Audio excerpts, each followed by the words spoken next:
Welcome to Capital Conquest, the podcast, where we take an in-depth look at the influencers who have made and who continue to make Capital Conquest the extraordinary martial arts event that it is. My name is Scott Campsall, and today, Hanshi John Therien and I speak with strength and conditioning coach Greg Pollock. Greg currently trains people from around the world, including several martial artists and professional hockey players. In addition to this, he is also a martial artist training in jiu-jitsu, kickboxing, and mixed martial arts. In this episode, we will get some valuable tips and advice both supporting and discrediting some popular beliefs on weight training for martial artists, and we'll also talk to him about the Imhoff method, which involves controlled breathing and cold therapy. Freezing cold temperatures, but a guy with an extremely warm heart. Let's talk with Coach Greg Pollock.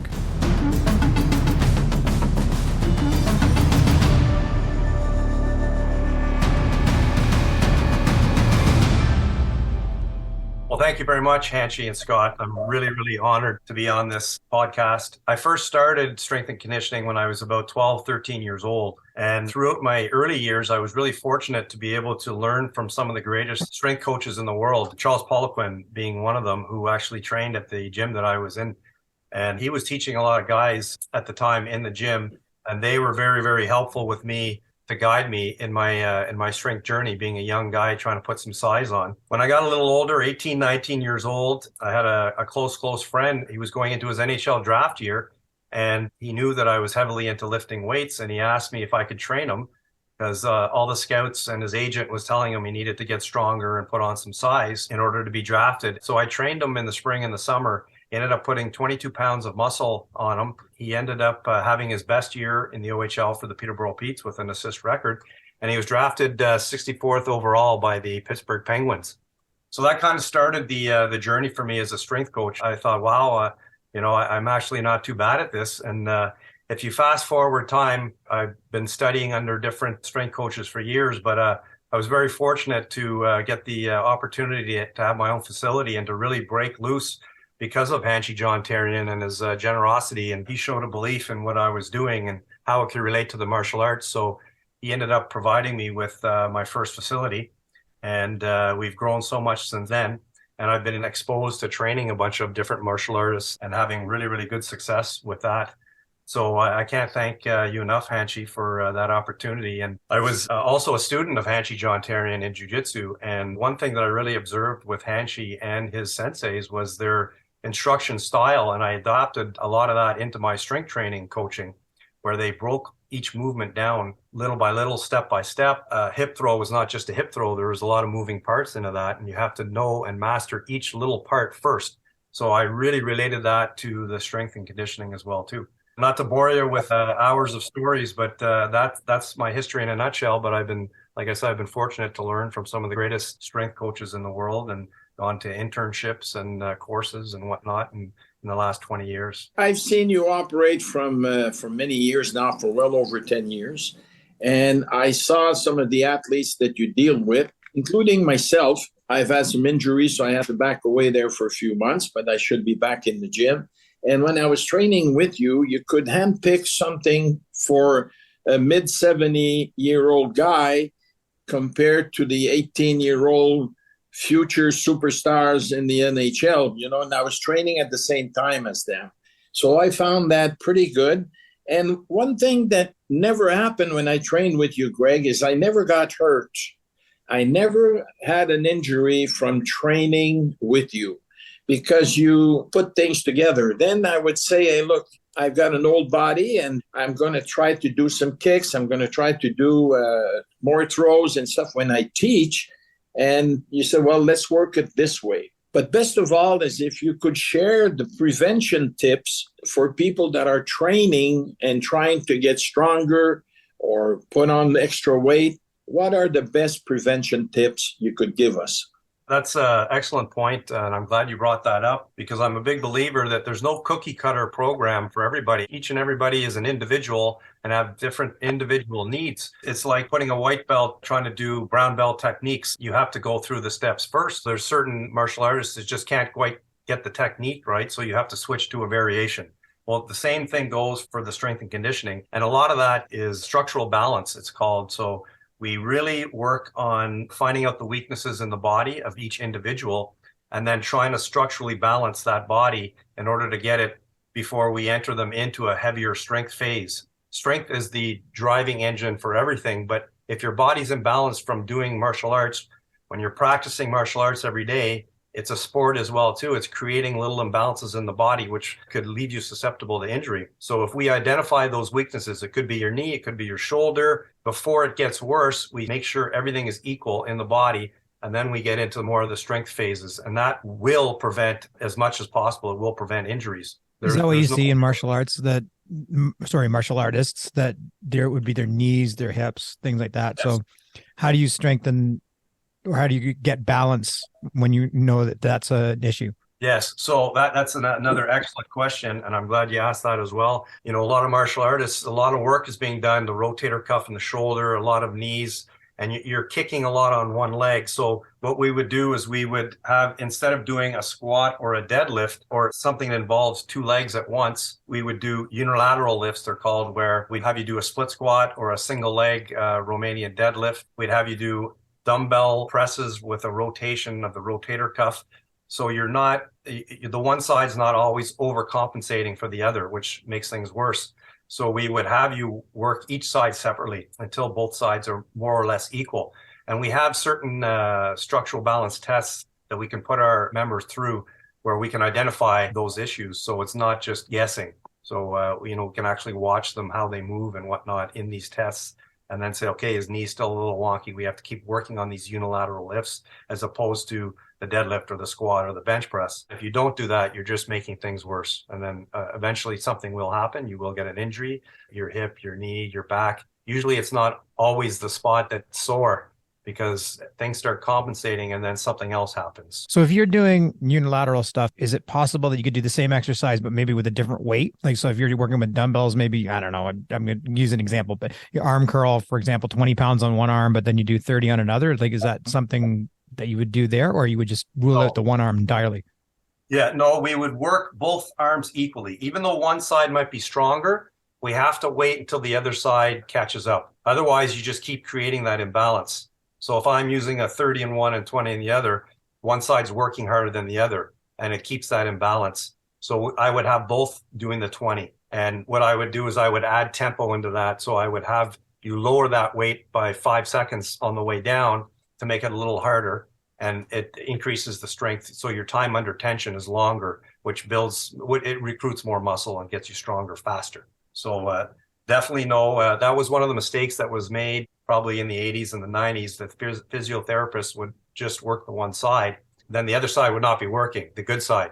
But then the good side would not be working, so it would get a little weaker. The other side would get stronger, and again, you're creating that imbalance. If you look at flexibility, which is very important in martial arts, how or what kind of exercise could we do for flexibility? Now, what I mean by this is that if I do strength and I'm lifting heavy, will I lose my flexibility? Or how could I train using what you teach to make my flexibility better, or to make sure I don't lose it? I always try and explain to people not to be afraid of lifting heavy weights if they're done properly and you're using the right program.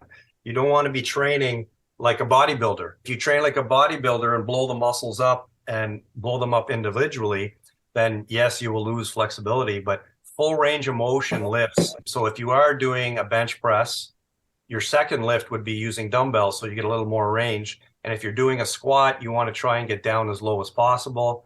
When you're doing shoulder presses, you want to get that full range.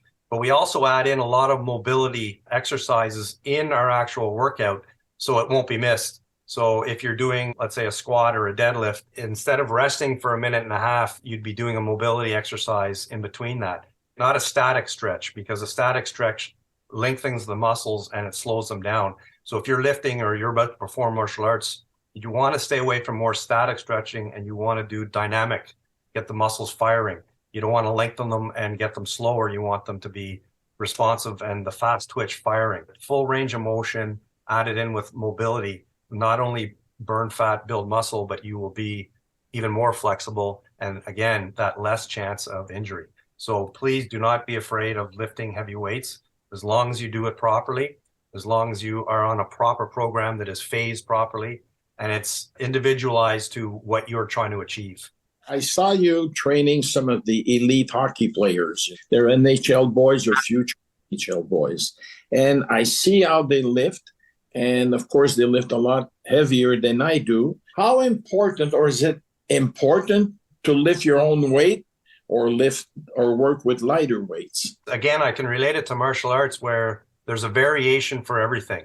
So I would never put someone training with me in a position where they can't perform the lift, in a position where they're using too much weight or too little weight. So if you can't do a perfect form lift, then you don't do it. So it would be a step-by-step process, whereas if you're starting with like a 30-pound goblet squat, and then all of a sudden 2 months later, Hanshi comes to me and says, Greg, this is too easy. I'm not even feeling anything anymore. Then we would go up to 35. And then maybe to 40 and whatnot. But we would never go from a 30-pound goblet squat to a 60 and then put him in a position where he could hurt himself. It's all relevant to the individual on how they progress. Some might take from white belt to black belt, might take 3-4 years. Some might take 7 years to get there. Everyone's an individual.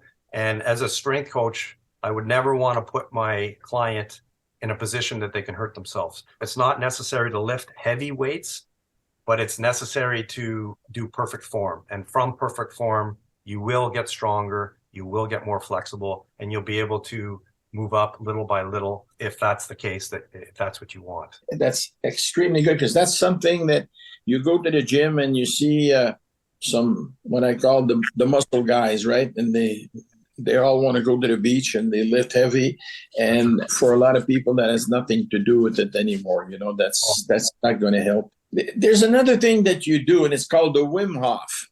Yes. The Wim Hof ice tubs. So Wim Hof is a gentleman from Holland, and he kind of bottled a breathing technique. So martial artists have been doing breathing techniques for 1,000 years. So this is nothing new, but there's always been benefits. That's why it's been done. So he's bottled these different techniques and made it quite popular around the world. And what it is you do certain patterns of breathing, let's say 35 deep breaths. And then on the 35th breath, you let the air out and then you do a breath hold. And as you're doing these different rounds of breathing, the anxiety and the stress really relieves a lot of that and releases all kind of good chemicals in the brain. And then it prepares you for a cold plunge. So it raises your adrenaline level and it lowers your heart rate. So when you go into the cold, you don't feel that adrenaline spike that creates you in that panic mode of panic breathing. It's breathing nice and slow. So you get into the cold, and then what the cold will do for you, it builds your immune system. It does all kinds of good things. But what is really good is it gets rid of a lot of inflammation in the body that is caused by doing jiu-jitsu, karate, martial arts, or for any sport. Your body builds up an inflammation, which is one of the worst things you can have in your body. And this really helps alleviate that, but it also has a good mental effect as well too for anxiety and stress. If you can do the breathing and deal with the stress of the cold, you'll be able to handle daily life stresses much better as well. So it's how long are you sitting in a cold tub? What's the recommended time? The recommended time, anywhere from 2 to 5 minutes in the tub. But a good way to start off is just by going in the shower. And at the end of your shower, doing 15 seconds, just standing under the shower for 15 seconds and breathing nice and easy, not panicking. And then you can, just like lifting, you can build your way up step by step, 15 to 20, 20 to 25 and whatnot. And then once you feel even better and you want to give it a go with the cold tub, then you can just put cold water in your bathtub at home, and it's anywhere from 50 to 55 degrees. So that's perfect. You don't even need the ice in it to start off. I've added it to my routine. So every day I do a little bit of breathing and cold shower, and when I can, once every few weeks, I'll go in a cold tub. And you just use your body temperature to warm back up again, or how do you warm back up? They actually use like a martial art technique to warm your body back up, where you stand in a horse stance and you do a rotational strike or push from side to side. You rotate side to side while you're doing an exhale on the push. So you stand in a strong horse stance and just rotate from side to side, pushing the opposite arm across your body and giving like a hoo-ha type breathing type, very much like in martial arts when you're warming up or whatnot. And that just gets the blood recirculating and whatnot. And it doesn't take long, but once you get out of that cold tub, your aches and pains go away and you feel that energy rush, and it stays with you for days. It's quite something. And it's something that I would definitely recommend to anybody. And all you have to do is just look up Wim Hof to learn more on that. It's awesome. It's awesome. It's just fantastic. Greg, I gotta, because our time slot is running away. This is so interesting. You're bringing in so much good stuff. I've introduced you to martial arts pretty much all over the world now in many countries. How are you received by the martial artists? The people who train in martial arts, or the coaches or the participants, how do they welcome your training? At first they don't know what it is, so they look, then they join. Yes, well, once again, Hanshi, I have to thank you for literally opening up the world to Gladiator strength and conditioning, and being exposed at all the conventions. It started off a little slow where, like you said, people were kind of hesitant. What is this type of thing? But luckily, I always had people that were training with me, so the other people could observe it and see, hey, that looks pretty good. These people are working hard. They're not using a lot of weight. They're doing movements that I haven't really seen before. I want to try this. And from there, it just grew and grew and grew. And over the years, I've kind of developed a bit of a good reputation amongst the martial art world, where I actually get a lot of people now wanting to come to do my strength stations. And, some of that has in part to do with Scott's wife, Jen, as well, who in Greece, I got overwhelmed with with a lot of people. And I had met her at one of the previous conventions. And obviously, she had been doing strength training, so she knew.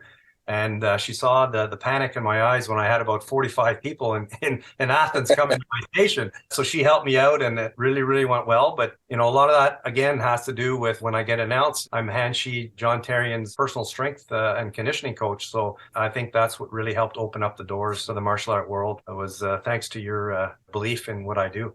That's why I got to keep in shape. I don't want to bring your reputation down. Now, in closing, we have about 1 minute. People out there want to start strength training. If they're in Ottawa, they got the Gladiator. They got one of the best in the business.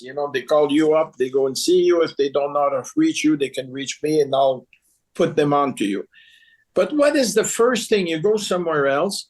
What should you look for in a personal strength coach trainer?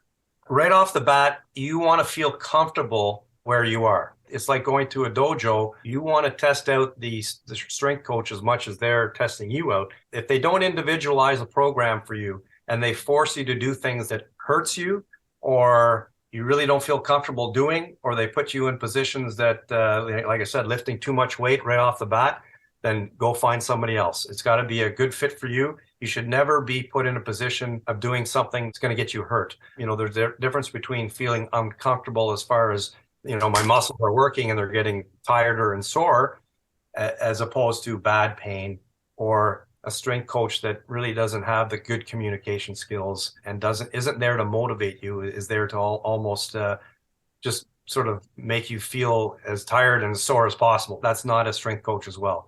So those are the kind of key things that I would look for, that, a good strength coach that wants to motivate, wants to, just like a good sensei, they want to work on the things that you're weak on, but also promote the things that you're doing well. And again, never put you in a situation that you could get hurt. Thank you. 10 seconds. People want to reach you. How do they reach you right now? You can reach me at www.gladiatortraining.ca. And that's my website. And there's an email link to that as well.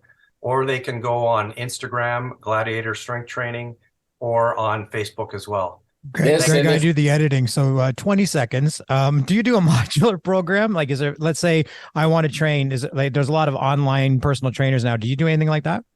Yes, I do. I could provide you with a very good program, but because I don't like just handing out a program and, okay, Scott, you're on your own, I would have the occasional video correspondence with you so I could make sure that you're on the right track, your form is good, because form, just like in martial arts, could be the difference of an inch. And most individuals can't pick up on that. That's why they get strength coaches. So I would see what you have as far as weights-wise, what you can use. And then I would develop a program for that. And then we would correspond the odd time, just so I can check to make sure that, your form is good. And, I can tell if, okay, Scott, this weight's getting a little too easy for you now. You're going to have to move up a little bit, that type of thing. That wouldn't be my workout. Thanks very much, Greg. Okay, thank you guys, and have a great day, and we'll see you guys soon. Capital Conquest will be happening November 3rd, 4th, and 5th, 2023. For more information, you can go to our website at www.capitalconquest.org or find us on Facebook at facebook.com/capitalconquestwkf.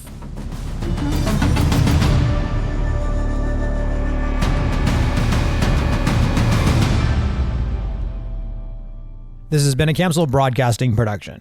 We discovered that cold therapy baths reduce more than just the amount of inflammation and recovery time after a workout. It shrinks other things as well.